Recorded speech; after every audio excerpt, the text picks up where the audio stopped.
Scared but Learning, a survival guide with Whitney Lee. Huzzah! Huzzah! You Hey, baited me, everybody. and I took the bait. Yeah. Huzzah! There's dozens of us. Oh, never mind. That is a completely different reference. Hi, Whitney. How are you doing? I'm so happy to be here. Thank you for inviting me to be on the show. Ever since you and I met at KubeCon last year, we talked about it then. I was like, I have to get you on the show. And you're like, well, let me tell you about my shows. And I was like, oh, and then it was Kismet, and we chatted for hours. It was lovely. It was one of the best, most fruitful KubeCon after parties I've ever been to. That was my first KubeCon. So I was very Oh. surprised with not only, the people that I knew that I didn't realize that I knew that attended KubeCon, but then also the new fun people that, much like yourself, that I met along the way. It was the friends we made along the way. Hearts. KubeCon's pretty magical. Yeah. It really absolutely. is. And you're going to be going to the Tokyo one, so that makes me super jealous, by the way. Ah, yeah. Yeah, I think you should be. That's the correct feeling to have. I actually just got back from there myself. So Oh, nice. I was there for a couple of Terraform events. Ooh. And so Tokyo is magical. I had an absolute blast while I was out there. I'll Nice. get some recommendations from you when we're offline. Oh, I have so many. So I went there for the first time in my life in September of last year, and then all of a sudden they needed me to go back out in March of this year, and so I've been twice now, and I did a number of things, and I have like at least 20 recommendations of things you must do. All right. So welcome everybody. Welcome back to the show. This is a little bit out of band, but I'm happy to see that we've got some folks rolling in. So welcome everybody. Today we have Whitney, and you and I had a conversation about this, talking about your journey into technology, and there was a lot of like ships passing, confluences of very coolness, because I was at that point kicking off the newest part of a newest series on V Brown Bag on how to get into coding, how to like start learning Python and stuff like that. And you're like, oh, well, I wrote my first line of code at 40, and I was like, Yeah. tell me more. And then you told me your amazing story, and then you said, oh, well, I can present on it too if you would like. And I was like, yes, please. It's cool. I mean, my story's amazing, but if you pause it at several moments during the story, it didn't feel amazing at that moment, right? It's only amazing because we know I'm here, I'm like doing well, it has a happy ending. So Right. I didn't know I was living an amazing story at the time. And I think that's important to point out for people who are feeling low right now. Maybe this is going to be something you talk about and like, oh, I learned this important lesson from this moment that I was able to carry through and use it to help me succeed later. Yeah. And it's one of those things where people that are outside of the industry, or even people that are in the industry but are in a different technology stack, there is a real, not fear, not reluctance, but like an uncertainty. People don't know what they don't know about how to do the things, and so there's an inertia that happens because of that. Yeah. And I love having stories like this. I love talking to people like you that have done this, and even myself. Like I was an ops guy, way back in the day, and I'm still just like a little baby developer. So your story is amazing, and I'm very appreciative that you're on the show. So thank you. Well, I'm kind of scared all the time. I've become comfortable being uncomfortable, and I'm scared right now, honestly, because talking, I usually talk about tech. And so talking about my personal life makes me feel vulnerable and scared. So even right at this moment, I feel uncomfortable and a fear kind of feeling. Hence scared but learning. Here we are. Yeah. Amazing. Okay. So what I'm going to do is I'm going to remove my thing from the stage and add yours to the stage because Nice. you were so nice to actually grab the pic that I shot. Oh, and look who we've got. Oh, no, he ran away. Now he's back. Aha! Hello. Hi. Hello. Hi. Hi. Hey there, Damien. How are you doing? I'm doing really well. Can you hear me? Yes. Yes. Yeah, we can hear you Okay, fine. awesome. I'm doing very Right. well. I did learn today that my good friend Chris Williams does not understand time zones. But it's okay. It was only my meeting with my financial planner, so that's okay. You know what? You're welcome for me getting you out of that because the last thing you want to do is look at your finances. Yes, yes. Yeah, she's like, what are you most concerned about retirement? Reaching it? For a number of reasons. Oh, yes. A number of fronts. Yeah. So many. Yeah. Is it getting hot in here? It's getting hot in here, isn't it? Yeah. It was like buying a new home, buying a car, traveling. I was like, there's no place for existential dread on this software. Yeah. What is happening? So hey to we've got some AWS heroes in the audience. Welcome to Linda. Welcome to Satya. Glad that you're all here. So let's get into brass tacks here. Let's do Miss this. Whitney Lee. What's tell us all about you. Okay. Well, first, so I usually do technical presentations, and usually when I do, my whole move, I don't know how you all do it when you present, but my way of doing it is I don't say anything about myself at the beginning. I just like launch right into technical stuff, and like my idea is like I can knock their socks off with my technical knowledge, and then at the end of the presentation, when I'm casually like, "Oh, this is who I am and how you look me up," then that's way more motivating than if at the beginning I'm like, here's everything about me, but you don't know me yet, so you don't care yet. So yeah, so this is actually very vulnerable to be like right at the beginning. Hello, I'm Whitney. Like the Jedi mind trick. This is who I am. Yeah. Yeah. You know, another friend of the show is a juggler, and she juggles as a way of breaking the ice. Oh, nice. Yeah. That's awesome. Yes. Look, I'm a human who does other things. Yeah. Yes. Another thing that makes me uncomfortable about this presentation is that it's necessary for me to brag a lot up top. As I was saying to Chris before you got on, like the story only is a good story if it has a happy ending, and a happy ending looks like a lot of technical success. So I'm going to talk about some successes right off the bat here, which is I'm an international keynote speaker. I've given not one, but two earned KubeCon keynotes, which is a big deal. So one of them was in Shanghai, China, and the other one was in Detroit in 2022. So to get a sense of where I am, like the actual me in that photo, that's me right there. Little teeny tiny you. I think that room held 8,000 people or something along those lines. That's amazing. Something else wild about this moment in time, and this is the fall of 2022. I gave my very first conference talk ever to anybody, to a group of like 30 people in April that same year. So this is 6 months after my very first talk. Wow. So we're framing this all through fear. I was absolutely horrified to be giving that talk, and honestly leading up to giving that talk, because I wasn't sure. Once I got on that big stage, I wasn't sure that I wasn't going to just forget everything. I didn't have any experience to tell me, no, it'll be okay. It's been okay 100 times. That's not. I was just like, anyway. So I was This scared. could all go completely awry. But it actually went really well. And then because it went well, my employer at the time, VMware Tanzu, asked me to do a keynote for their VMware Explore conference they do every year.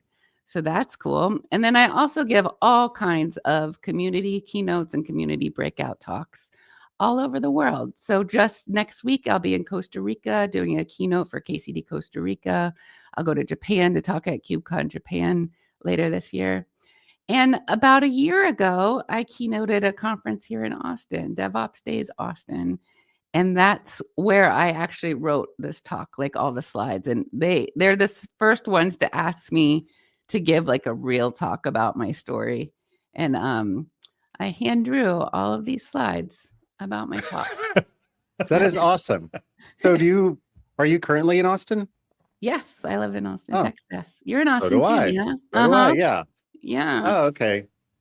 Well, Well, right there is a on. very large contingency of V Brown Bag presenters, alumni, and co-hosts that are generated from Texas. I don't know what it is. It's Something in because it's such a big state.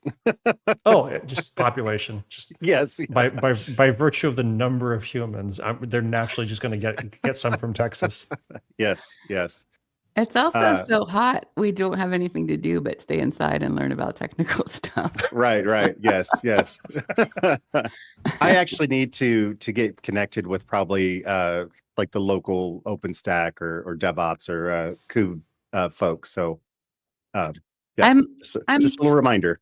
Yeah, I'm speaking at the Kubernetes Austin meetup on Thursday night about Kubernetes security. So come join. You mean Anyone who's tomorrow night? watching. Tomorrow night, yeah. Is it virtual Tomorrow night. or in person? It's in person, yeah. Real Okay. bodies. Well, there you go, Damien. Yeah, come hang Actual out. human beings. A whole room full of them. Uh-oh. Okay.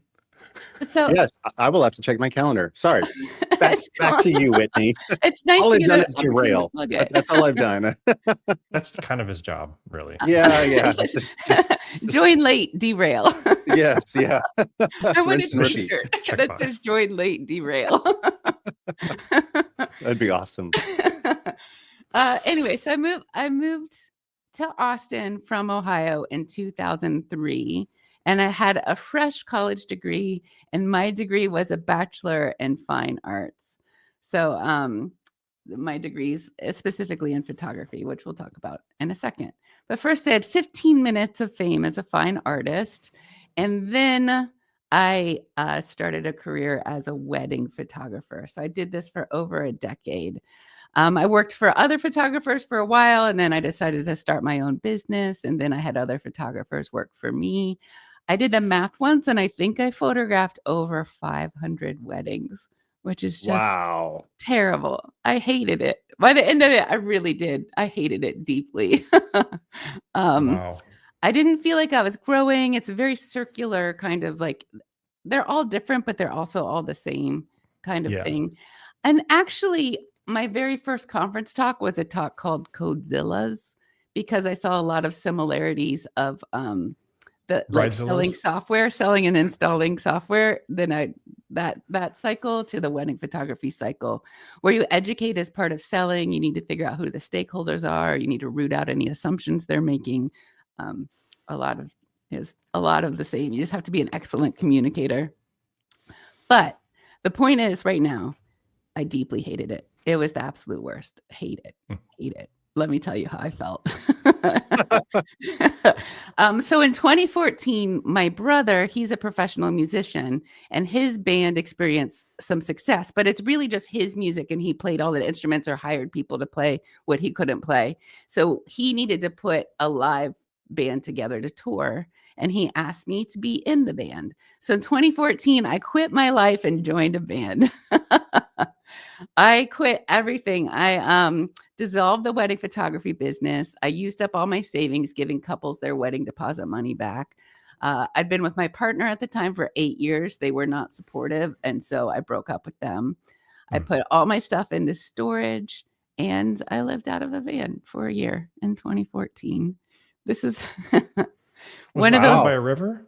Yeah, at points it definitely was. Yeah.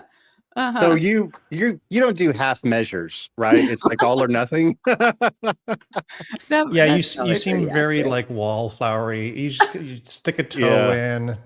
Yeah. You're very unsure. I like it actually. Have been a very shy person. Only in more recent years have I become as outgoing as I am. And ironically, part of what caused it was when I quit drinking. I actually got really outgoing, which is the opposite of what I thought I needed alcohol to be outgoing, but it's really the other way around. No, the alcohol is just there to make you annoying. Repeat yourself and louder. Yes. And Damien would snore. definitely know. Yes, Wait, yes. no. To snore so loudly your wife wants to kill you. So when this year of touring ended, I did go back to Austin, but I didn't know what I wanted to do with my life. I did know what I did not want to do with my life, and that was wedding photography. Wedding photography, right? So I drove for Lyft for a while. I also worked as a server in restaurants. I started working at a place called Uchiko, which is like an upscale Japanese restaurant. A very nice place. It is too nice for me, honestly. I belong at the hippie granola vegan cafe. That's way more my speed. And so I worked there. So all in all, I worked at restaurants for like 4 years. I was saying before you joined, Damien, that there are moments in the story, if you pause right here, like it's not what makes my story a good story is that there's a happy ending. And so if you would have been like, and then she was 39 years old working at a vegan cafe, the end. It's not the worst story. I actually really loved this job, and I was way happier here than I was as a wedding photographer. But I probably also wouldn't be presenting about my life story either. True. Yeah. So I was working at Bolden Creek Cafe, the vegan cafe, and my son was graduating college, or actually he was in college, and he was majoring in software engineering. And he was like, he knew I was a little lost. So he was like, Mom, I think you would really like this. You should try coding. And so I was like, okay, I'll give it a shot. And so in January 2019, I wrote my first line of code. And that started a whole conveyor belt of getting me into the tech industry. So the first line of code was doing just like an getting ready. I forget what they called it. Anyway, it was toward going to a boot camp. So with this first line of code, I enrolled in a prep course, and I did hundreds of hours of work doing this so I could just pass their entrance exam. And then once I passed the entrance exam, then I owed them 120 more hours of self-study pre-course kind of work before I actually started boot camp. And then in July of 2019, I actually started the boot camp, which was 11-hour days, 6 days a week for 3 months. So it's intense. Wow. And so a couple of clarifying questions. Yeah.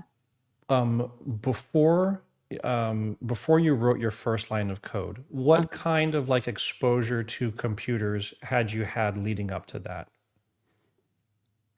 Was it like being a child when the internet was new, or being a young adult when the internet was new? Like my email would break, and I kind of figured out email service to have to know how to fix it.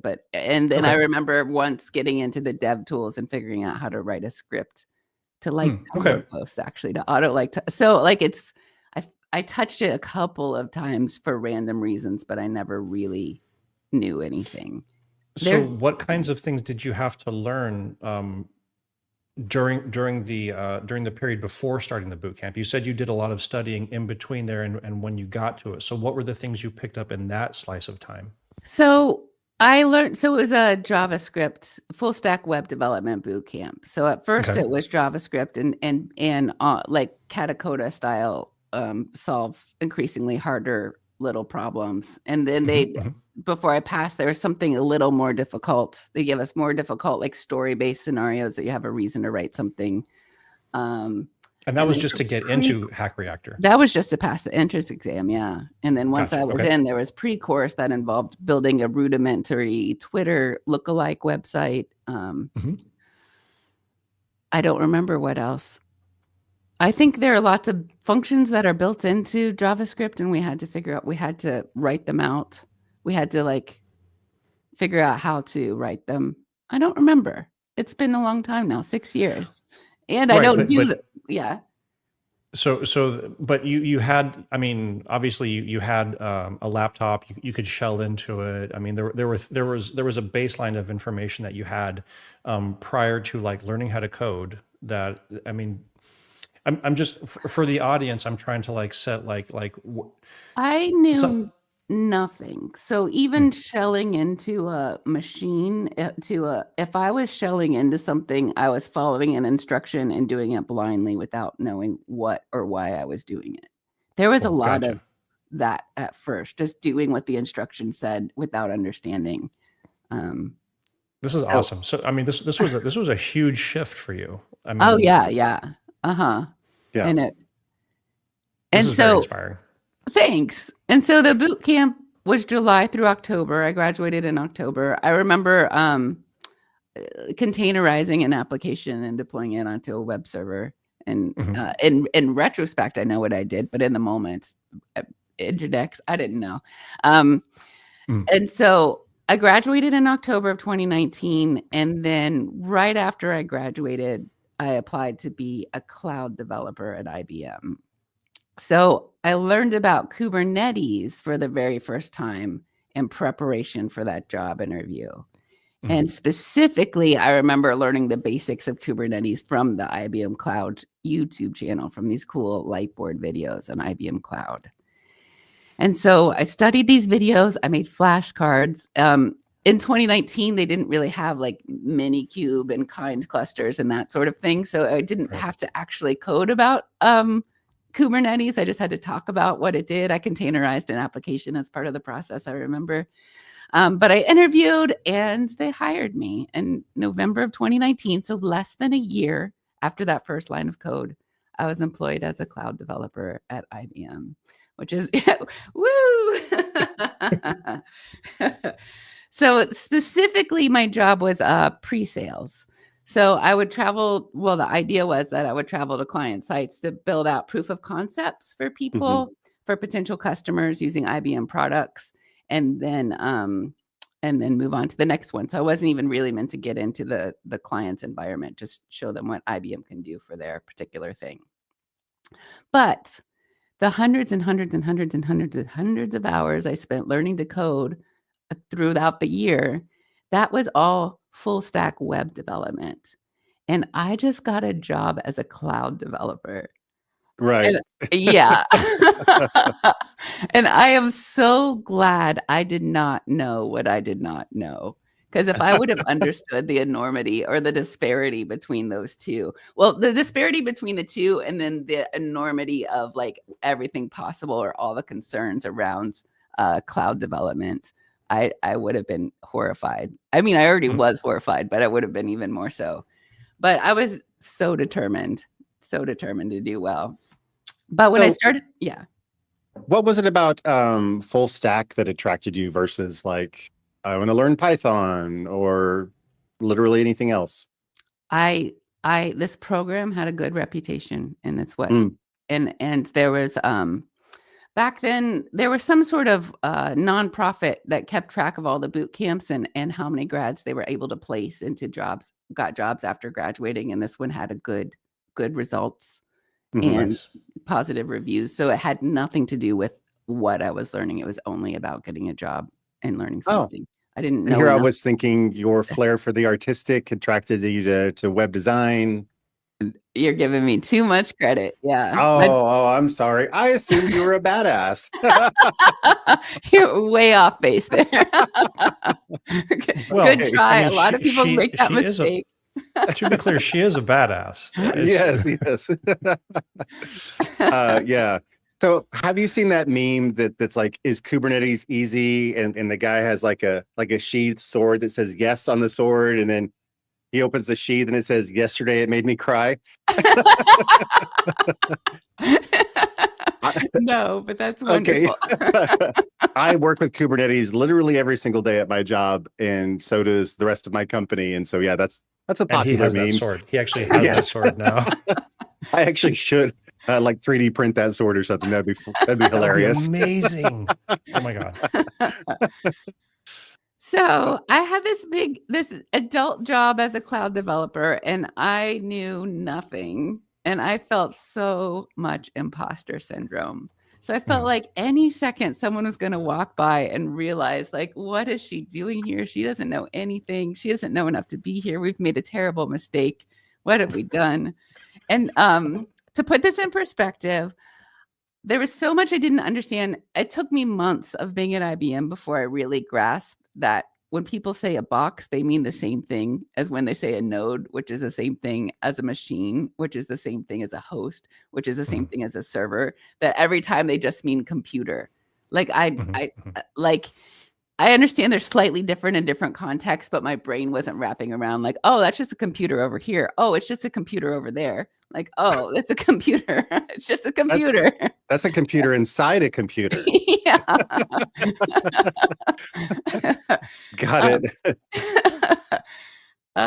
so I was, and then like I was also just a very different looking and feeling human than the other humans around me. I was hired alongside a bunch of other boot camp grads and recent college grads. So I was older than many of my colleagues by like 20 years. They were mostly my son's age.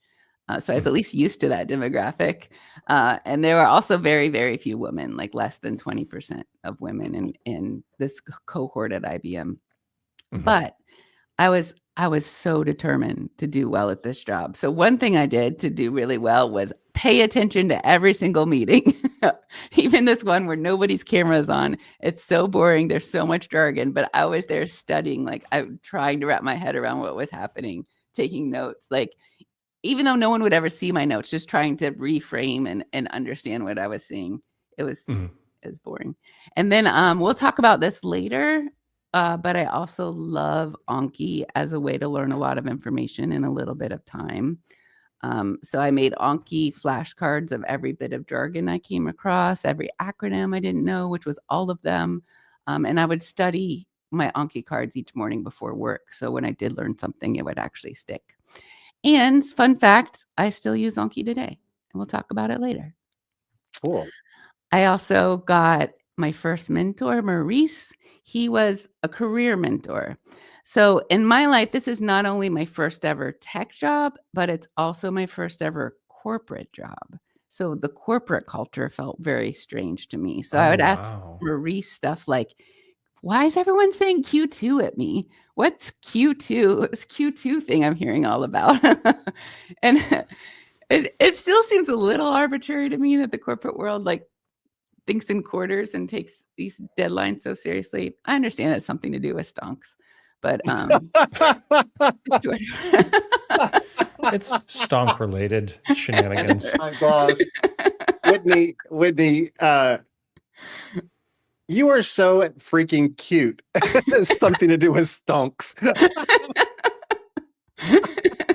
I was going to say refreshing because it is just arbitrary nonsense. Well, yeah, and I do not mean cute in any negative connotation or anything, but like it's adorable, right? It's like I would be like, oh my gosh, right? Like you don't know, that's so cool. And not quite as jaded, or I am.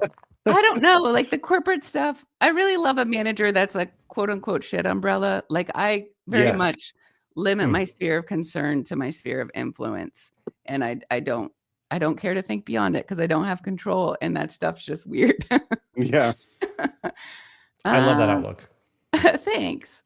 So Maurice, my mentor, was helping me grow. He is helping me figure out my next best step career-wise. He is helping connect me to different people in the organization.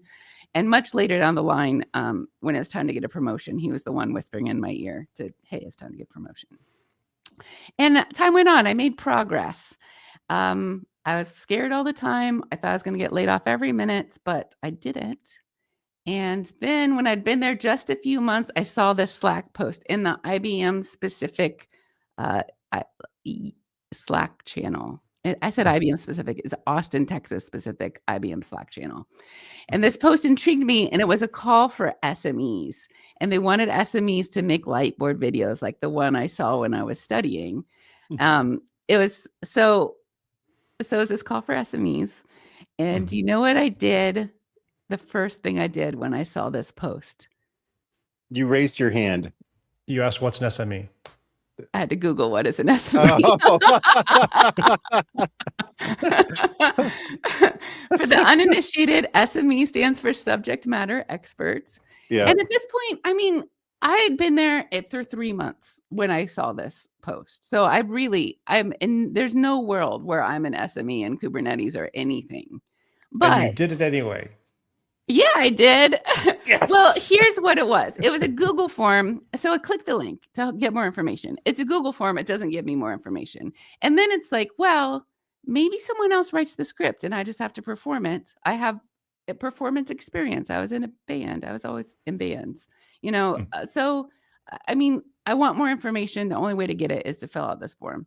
So I filled out the form, sent it into the world, and then the pandemic happened, and I totally forgot that I ever did it. And then we all, but later when the office was opened back up to essential personnel, I got this email, and the IBM Cloud YouTube team reached out to me with great enthusiasm, and we got on a video call.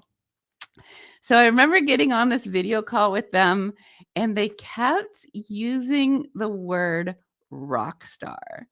Like, I was like, I don't think you understand. I've been here like 4 months, 5 months. I'm so new. Like, I know almost nothing. There's no way you want to make me a public face of IBM. Like, are you kidding me? But they did. During that call, I did learn that the videos are 100% me. They're my content. I do have to learn and write everything. And then they also appease me, like calm me down by saying, or talked me into it by saying, here's what we'll do. You pick a topic, you come into the studio, you just record. It's just us and you there. Just record it. If it's bad, we won't post it. And if it's good, we'll post it. So there's really nothing to lose. You can always try. And if it sucks, no one ever has to know. So I said, okay, you convinced me. I'll try it. Let's go. Let's go. So here's one thing about this, though, which is kind of shocking. And that is, this is a marketing team. There was no one there to double check my content. So I didn't trust myself to say the right thing. I didn't even totally trust myself to pronounce the words correctly. So much jargon. And so I got another mentor. I got a technical mentor this time, Rick. So he's someone who I noticed from afar. He led a big meeting I was in, and I never talked to him directly. But I noticed that he seemed really, really kind. And so he seemed like a guy that I wouldn't mind making an ass of myself in front of, that he wouldn't be mean to me or judge me, that he would be there to help. And so I asked him to be my mentor, and he said yes. And now we're good friends. So after I wrote the content, before I went to the studio, I would perform the content to Rick, and he would give little pieces of feedback about, but mostly it was minor. I never restructured anything, but just like the right way to say something. I do think that learning tech jargon is like learning a whole other languge. It totally is. Yeah. Yeah. So here is that day when I recorded my very first IBM Cloud YouTube channel. So in the vein of fear, it was scary as hell. So scary. And the first takes of the first video, you could see like my handwriting is really shaky because like I was so nervous. I was physically shaking. So then what about it made you nervous? Was it just you feeling uncertain about your knowledge? Because you performed in front of crowds. I performed in front of crowds with a band, with a bunch of other people. So A, it wasn't all the attention on me. Gotcha. B, I really didn't know this. I mean, I wasn't used to talking so much about this stuff. Even my IBM training at that point had been a lot of like self-guided learning journeys or shadowing people. I hadn't done much of the talking and like being in front of people. Gotcha. Like Gotcha. Connecting the concepts and teaching and convincing. And also, I think I like to tell myself that I get nervous because I care. I still get a little nervous before talking. And it's like, oh, it just means I care. So anyway, 9 months after I watched the IBM Cloud video to learn what Kubernetes is, 9 months later, my own video came out, and that is what is etcd. And so right now, if you Google what is etcd, I haven't checked lately, but this is the video that comes up. This is still the #1 video. It has 64,000 views. You can see little baby Whitney, who barely understands what she is saying when she says the word distributed. I don't think I fully understood what I meant when I was saying that. It's still the top video. There is you it are. still #1? Yep. So at first I could not watch it, and I didn't want to look at the comments. I didn't look at the comments for Now I'm comfortable looking at YouTube comments because I don't care. But at the Oh moment, boy, you're brave. You're very brave. if someone's mean, it's really a problem with them more than it is a problem with me. That's what I think. I know. I also know that so another content creator that I follow is Track It Pacer. Hmm. And she's a network engineer for, I think, for Origin, the Bezos company. Anyways, she gets so much hate, right, Yeah. for being who she is, right? Yeah. Like Uh-huh. just literally existing, right? And so Yeah. that's why I'm saying, don't read the comments. Yes, it is their problem, right? It is the Yeah. commenters' problem. They are the broken ones. But yeah, Uh-huh. still, that's I ugly. yeah. She's actually coming on the show too. We're getting to schedule her as well. Don't tease I'll- me like this, Chris Williams. as a woman too, I'll get like cosmetic, like this lady laughs too much, or Yeah, it's so yeah, weird. It's so comments yeah. about my appearance for better or worse, which just doesn't Nope. happen with a male. Nobody ever comes on and complains about my hair or lack thereof. It's so strange. Yes, it is weird that we're held to different standards, which I was actually thinking, like, was it tough for you to ask a man to be your mentor? Like, did that? No, I sometimes do reach out to underrepresented on purpose, but in this case, Rick I could just tell from across the room he was like a He was a person cool who was dude. like me. Yeah. Gotcha. Getting to know Chris. Yeah. Yeah. I there was a point in my early career where I had a manager try to assign a mentor to me, and I was like, no, thank you, not that guy.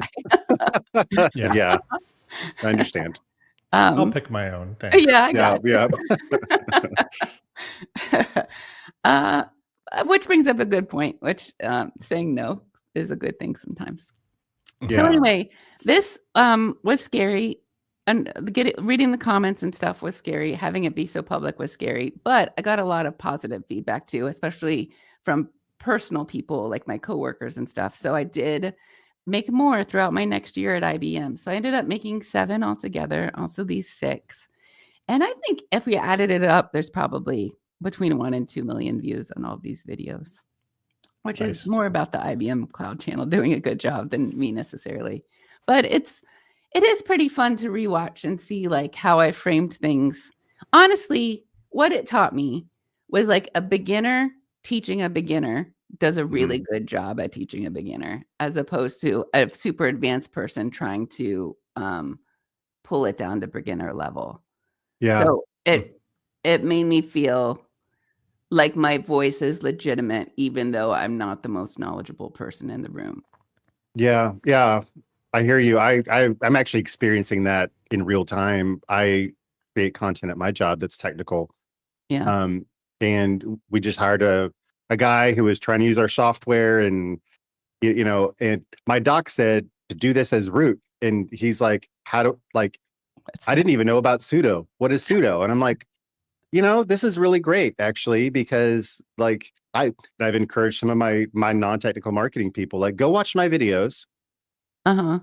So maybe you can learn a little bit more about the product, and also tell me what I'm missing, because you're coming from a place that you haven't been doing this your entire life, right? Like, so, yeah. yes, that is incredibly valuable, and it is really, really hard to capture that perspective and to stick with it.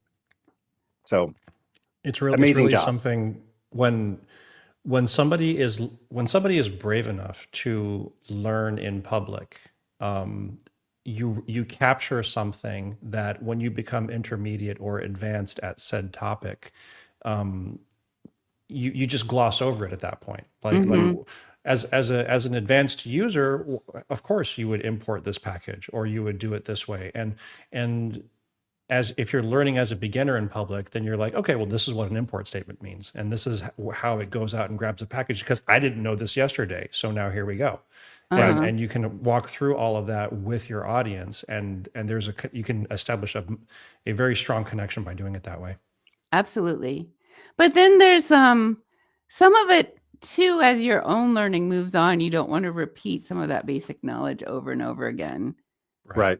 So it's a hard it's just something you kind of navigate with every resource you make. Like, what assumptions do I want to make? Who is this for? Right. What do I want to spell out? Or at least reference. If you don't know this, go back here, and then you can get the context you need to understand this resource better. Yeah. Yeah. So I made these. Oh, and so this became like my go-to stretch project when I wasn't I wasn't a part of a sales cycle. And at IBM, I got promoted into customer success, which I didn't really like. I wanted to be more technical than that job was.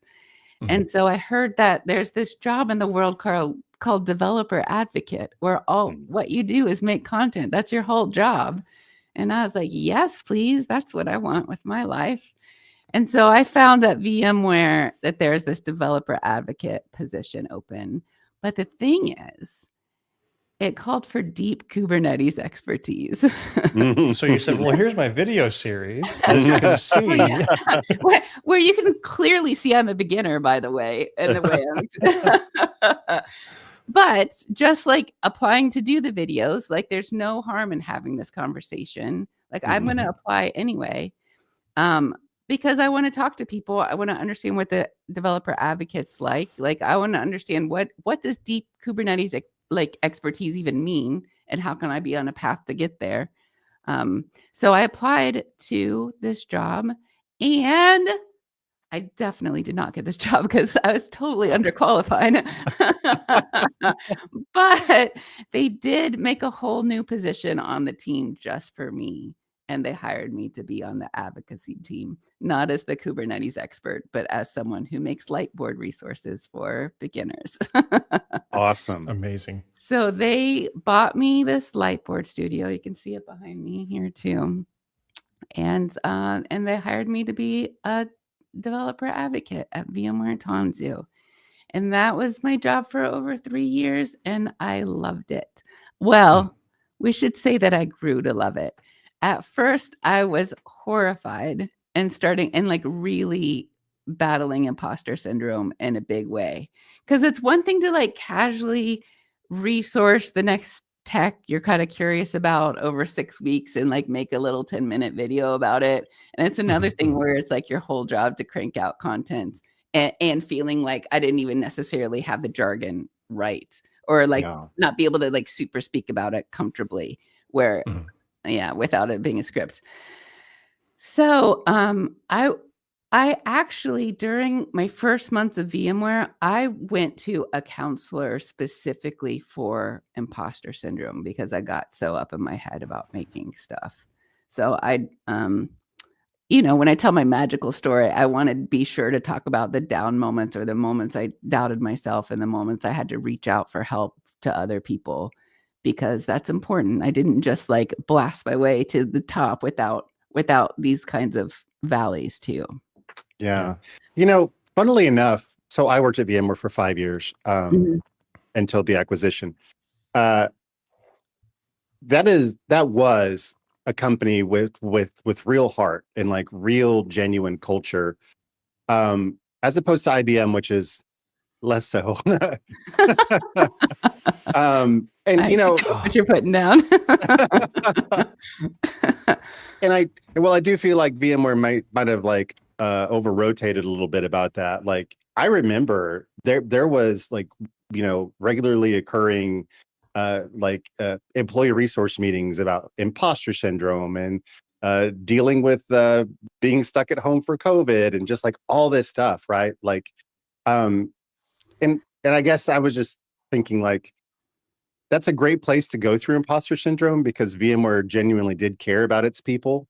Yeah. Before the acquisition. So, yeah. It's hot in here?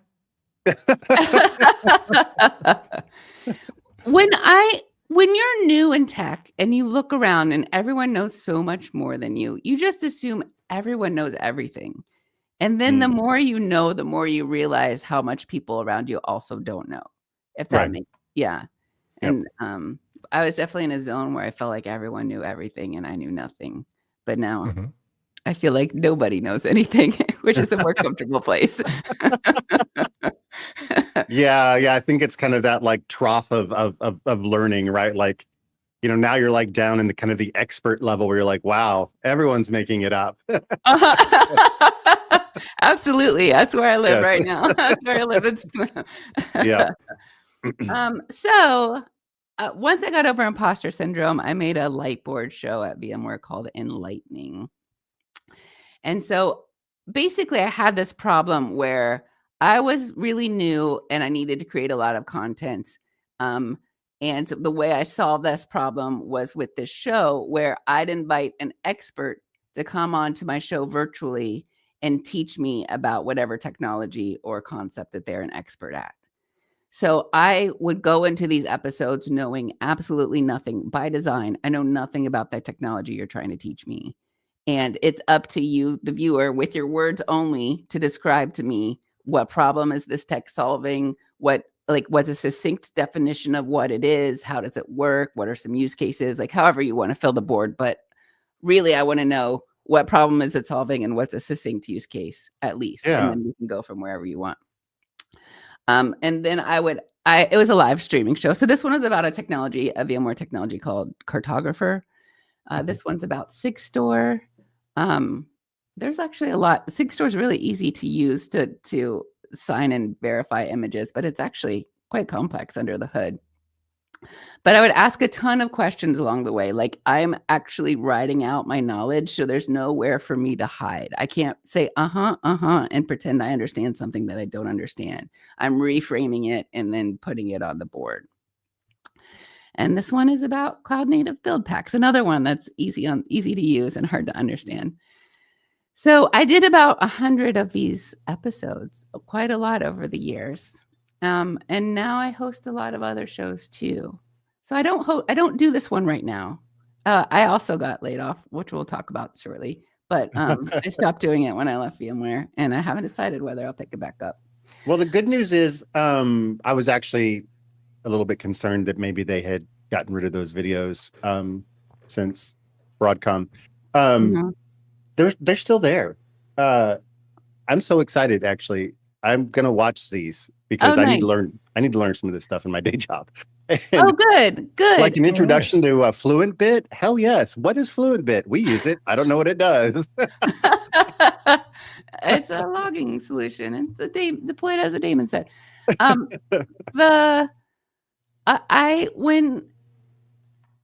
When the winds of change were in the air, I started streaming to both my personal YouTube channel and VMware Tanzu. So if you go to this QR code, you'll get to a playlist that's on my personal page. It's not going to go away. It doesn't have all 100 episodes, but it has I think 70 something, or I don't know. Well, I would rather give you the views because Broadcom doesn't need the monetization. They really don't appreciate open source. So through doing these shows and some other things, I became a CNCF ambassador. And as such, I got to be one of the hosts on Cloud Native Live. So for that one, CNCF member companies get to come on and teach about any open source technology they want. And again, I go into these completely empty-headed and let them teach what they're going to teach. And I moderate chat and ask a bunch of questions. And this one's about Tetragon. And then I just put your playlist into the chat for anybody that's interested. Oh, thank you. I was over here furiously Googling. And then Broadcom bought VMware, and my time there was over. I got laid off, as did everyone who was heavily involved in open source and especially Kubernetes. So I had a lot of feelings, of course, about being laid off at the time. And again, I was scared so many times in so many ways. But I was really sad that job ended because I loved it so much. And I was like, will I get another job that I like even half this much? Also, the way I got the job was because this one manager, Tasha, hello, Tasha, if you're watching, this one manager saw a light in me and took a risk on me. And now, is someone else going to do that in the future? Have I done enough to earn my place here after one person gave me a break? I had a lot of nervous and scared feelings. But in the end, getting laid off was freaking amazing for two reasons. The first reason is that I got to spend a month hiking in Patagonia. Nice. Which is, yeah, if you would have told myself who was working at the hippie vegan cafe that pretty soon I'd live a life where I could get paid a month of severance and spend that month hiking, I'd be all about that. Yes, please. Yep. But the second bigger reason I'm really happy I got laid off is because now I have a job as a developer advocate or a technical advocate at Datadog, and it's a really, really great place. I've only been there a couple months, but the people are so nice and they know a lot, which is a hard combo to find. Of course, we found it here in this room too. I'm still able to speak and give keynotes. I'm still able to make shows. And so I'm happy. And I contribute to Datadog stuff. Like I'll be doing some facilitating workshops at the upcoming Dash conference. But now I have a podcast that I host with Michael Cote. It's just a podcast. It's not unlike this. We interview people and ask lots of questions and have fun together. It's pretty straightforward. And then the most popular show I host is one called You Choose. So I co-host this alongside my friend Victor Farsick on his DevOps Toolkit YouTube channel. So in this one, each episode is a different system design choice. And so for each system design choice, we gather all the relevant CNCF tech that can do that thing. We invite a guest on from each technology. So maybe there'll be 2 to 5 guests per episode. And then the guests each get only 5 minutes to present about their technology, only 5 minutes, because we just want a brief overview of what it does. We don't want a long story about all your latest features and the nitty gritty. Just give us an overview. Just tell us the big picture. So each one gets 5-minute presentation. We have a gong that we use. We're very serious. And then we have a Q&A part at the end where live people can ask questions. And I always have a lot of questions too. And then at the end, we vote. We put it to the vote. We ask the community to vote on which technology they want us to build into our ongoing demo. And then at the beginning of the next episode, we'll implement the technology that got chosen into an ongoing demo. So you get to see that one demoed.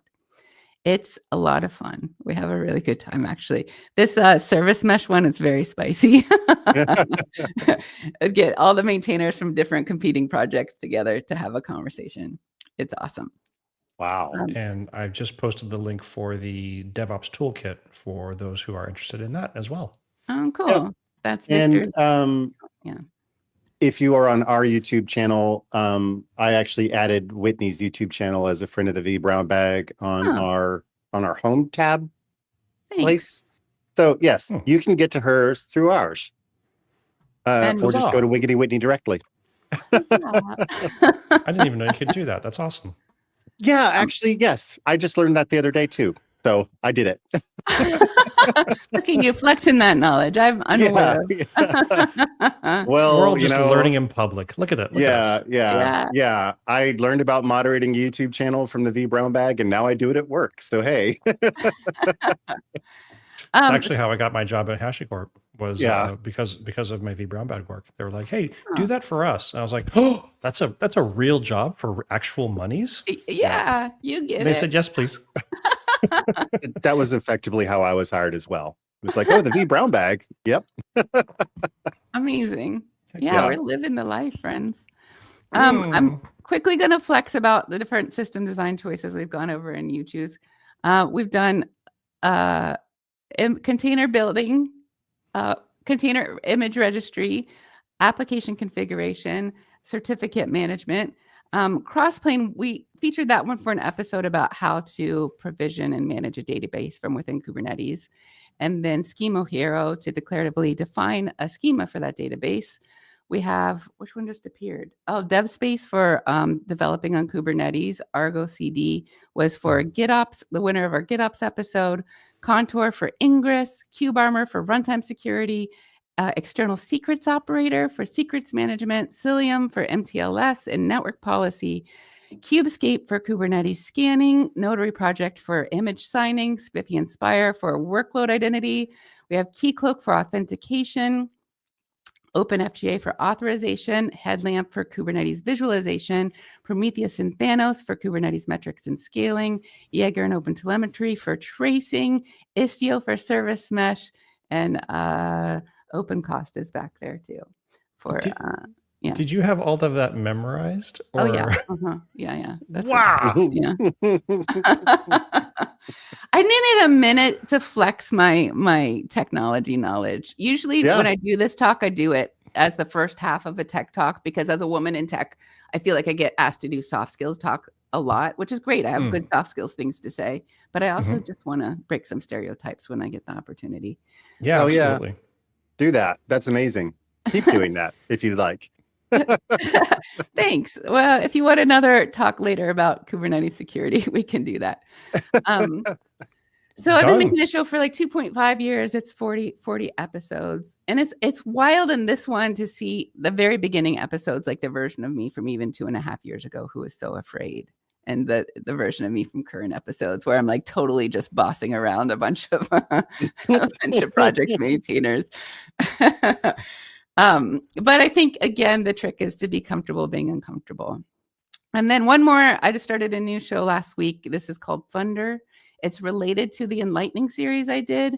So those Enlightening episodes are awesome, but they're long. It takes a long time for someone to explain a technology to me from scratch, usually an hour and a half or 2 hours long. Right. So these are recap episodes. So when I recorded the Enlightenings after the live stream ended, I kept the guest on the line. And then we did a 15, 20-minute recording of them just going over the basics of the technology. And so now I've hired a video editor. So I'm watch out, world.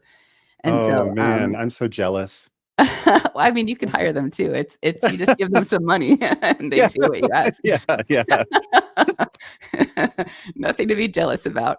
Right now, it's just Chris and I'm rocking DaVinci. He's on Premiere Pro, and we do what we can. So yeah. We just how did you do that? Oh, well, here, let me show you. Yes, Actually, yes.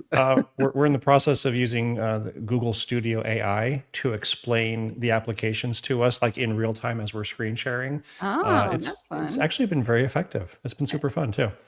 Cool. Yeah, I love learning out loud. So yeah, this has been really fun and useful. This Thunder series. This is the only episode that's out so far. There'll be a second one next week. And that's the end. So we bring us to present day right now. And I have a few takeaways about what helped me get far quickly in my career. And I'll be interested in what y'all think. My first one is be genuine. I'm always 100% me. I don't pretend to understand something that I don't know. I always will say, wait, stop. What is that? What's that acronym? It hasn't been like in one of my last Enlightening episodes, I asked what SDLC stands for, which software delivery lifecycle, which is like, oh yeah, of course. But I don't know. When I find those little gaps in knowledge, I actually think they're pretty exciting as opposed to feeling embarrassed. But it has been a paradigm shift from when I started. But if you are new, especially, don't be afraid of seeming new. You are new. Come on. Yeah. The second one is to be vulnerable. So when you're scared, that just means you're about to grow. I like that way of framing fear. Another thing about fear is fear and excitement actually are the exact same chemicals in your body. And so sometimes if you're feeling fear, you can reframe it as, oh, this is exciting, as an exciting moment. But in my opinion, the price of accelerated progress is frequent discomfort. That's what you pay. Be curious. Don't be judgmental. People want to have hot takes and opinions and like this technology is better than that and only a fool uses blah, blah, blah. That's I don't go for that nonsense. Just be like, somebody uses that. Why? I would like to understand that person and why they do what they do. And what I've learned from talking to so many maintainers over this with the shows I make too is like people really pour their heart and soul into these technologies. And so I think it's sad when some things are just dismissed. Because be kind to others, but especially be kind to yourself. Don't compare yourself with others. You're on your own journey.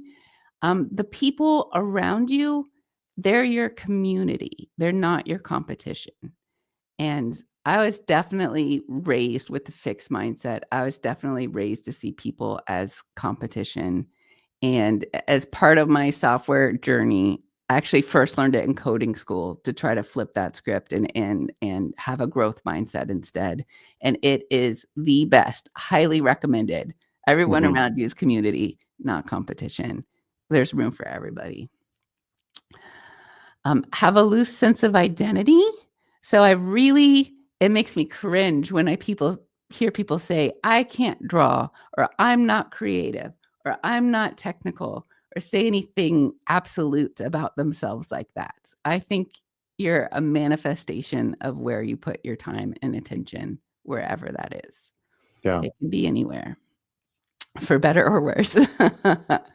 Also embrace change. It's inevitable. So it was a big, big deal when I decided to dissolve my wedding photography business that I had for 10 years. I kind of glossed over that part, but it was huge. I blew up my life. And Yeah. I didn't know then that I would end up here. In fact, for a while, I thought, dang, I did that. And I ended up as a Lyft driver, again, no shame to Lyft drivers. It's like, seriously, everyone has to get Right. by. Right. But it took really totally letting go of who I used to be to make room for who I was supposed to become. Yeah. Yeah. Can I tell you something real quick? Yes, please. So when Broadcom laid me off, I was unemployed for 11 months last year, Uh-huh. which was 5 months longer than I thought I was going to be. Okay. I I legitimately just wanted to work so bad that I applied at HEB and Aldi. Yeah. And this young woman at Aldi was a regional manager in her late 20s, clearly like very like upwards focused, right? Like Uh-huh. she reminds me of another friend I have, just business lady, right? Yeah. And she looks at me and she says, "Why do you want to work at Aldi?" Like,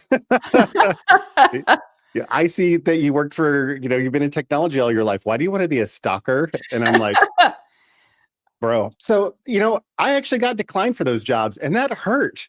Yeah. I was like, Oh. I can't work in the meat market at HEB. Like, what the H? Like, So, what do you think you learned from that experience? I love that you're sharing it, by the way. um, I learned that the the thing I've always said about myself is I'm not too proud. I'll work anywhere Uh-huh. is a lot harder when you actually do it.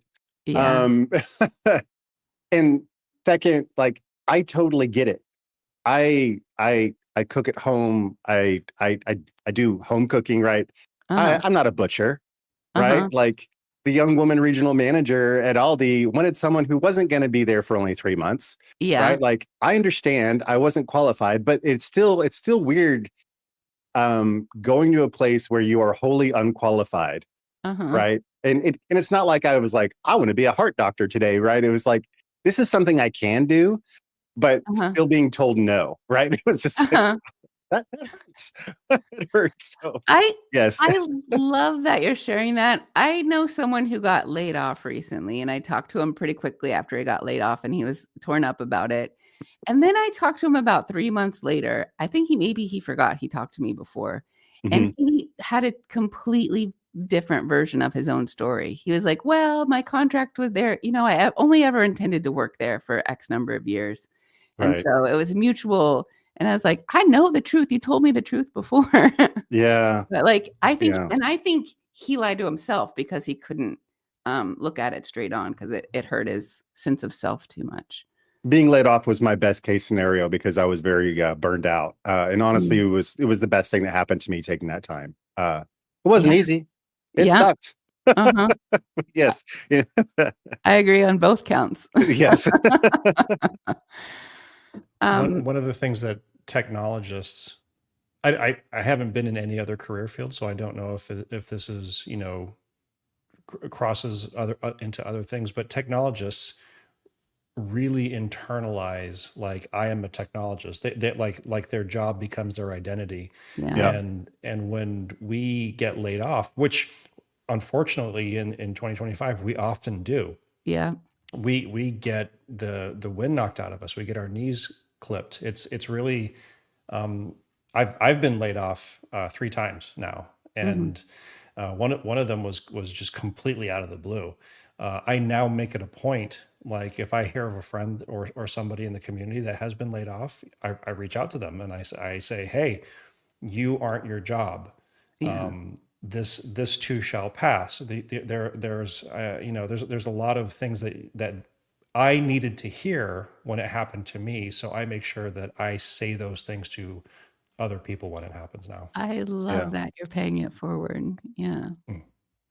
That's awesome. good to hear, Chris. I actually, having been unemployed and having that feeling of panic, like, oh shit, what if this lasts forever?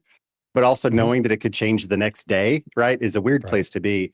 But even talking to friends that I know that are currently unemployed, it feels hard because I don't have anything to give them. I can't say I'm hiring because I'm not, right? Like Mhm.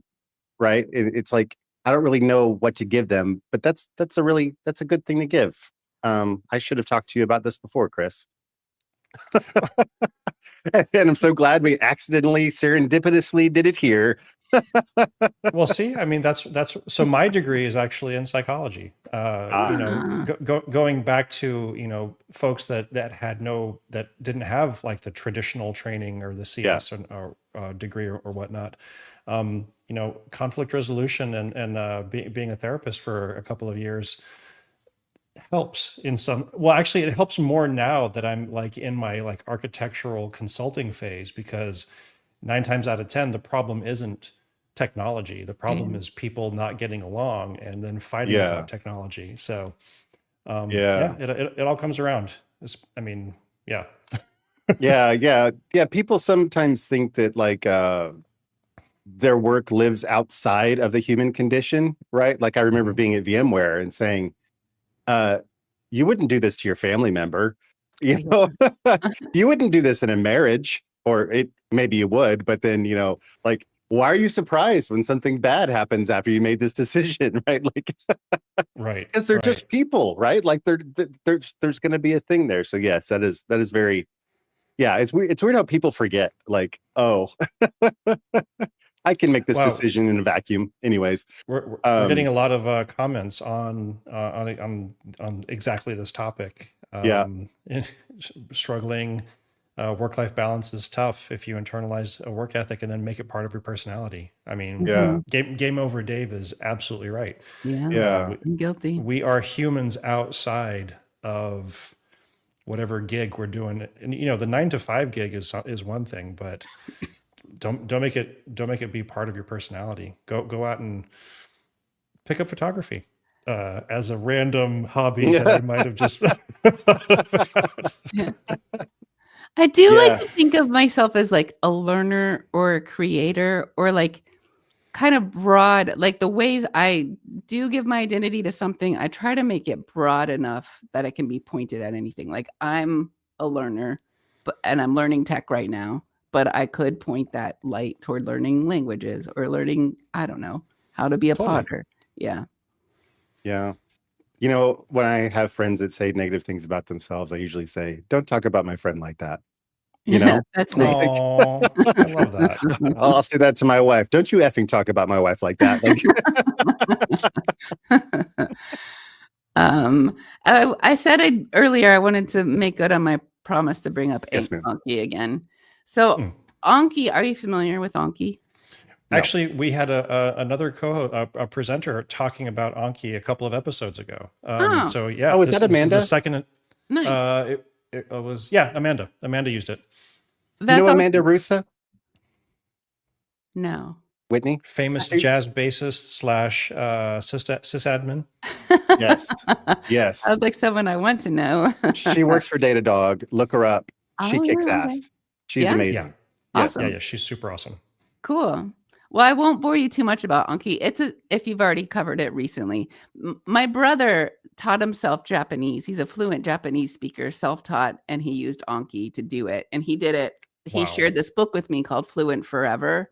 And it's more, it has to do with how to learn any language, but it also has to do with how to learn a lot of information in a short amount of time. And that's where I first heard about this tool called Anki.